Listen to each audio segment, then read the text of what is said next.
Welcome to CARICOMP Insider, where high-tech facial recognition meets real-world intelligence.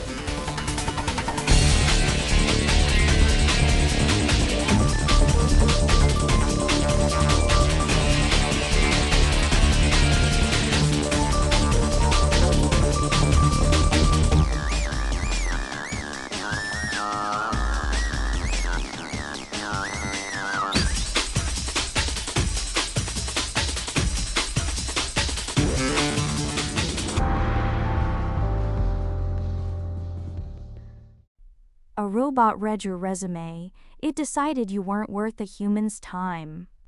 And starting this August, you have a legal right to ask one question nobody used to answer. What was that robot taught? If you've ever applied for a job online, this story is about you. Somewhere between hitting submit and hearing nothing back, software likely scored you. It ranked you against strangers. And until now, the rules that data learned from were a black box, sealed, unexplained, untouchable. That's changing. The European Union's Artificial Intelligence Act hits a hard enforcement deadline on August 2, 2026. Legal analysts say it reclassifies hiring software as high risk, and the law's reach doesn't stop at Europe's borders. If a company hires there, it applies.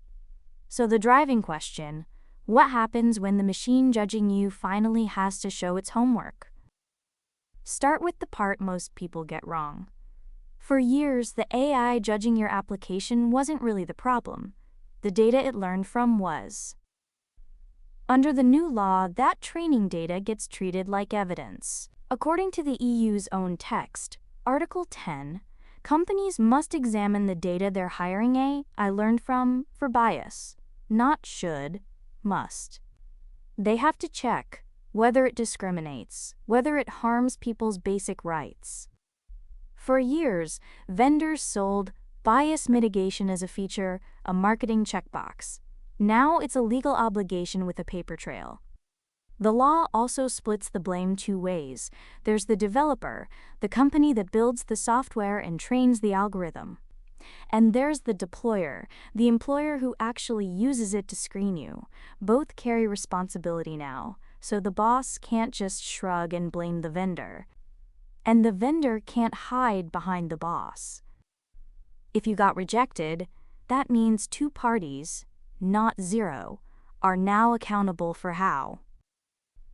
Here's where it gets uncomfortable for the companies.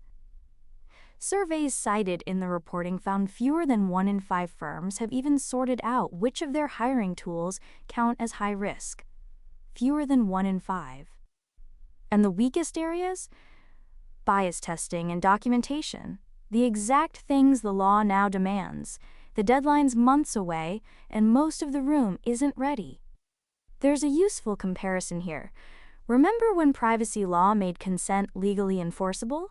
Suddenly, every website had to document everything it did with your data.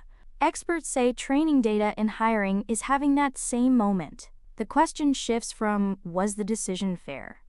To show me the data, show me the audit logs, show me who checked it. For you, that means the rejection email you ignored might soon come with a right to ask what taught the machine to send it. But here's the catch worth sitting with. A rule that forces companies to fill out forms isn't the same as a rule that makes hiring fair. Critics warn that 100,000 job boards simply won't rebuild their systems in time. And bias itself is slippery. What one regulator calls representative, another calls skewed. The danger isn't no compliance. It's box-checking theater that looks like protection but isn't. So here's the whole thing. Plainly, a new European law says companies using AI to hire people must prove what data trained that AI and that they checked it for unfairness. Both the software maker and the employer are on the hook. And most of them aren't ready. Whether you're screening 1,000 candidates or you're the one waiting on a reply, the machine that judged you is about to lose the right to stay silent. The full breakdown's in the show notes if you want the deep dive. Now you know something most people in this industry don't. Use it. And when you're ready to put it to work, caracomp.com. We'll see you tomorrow.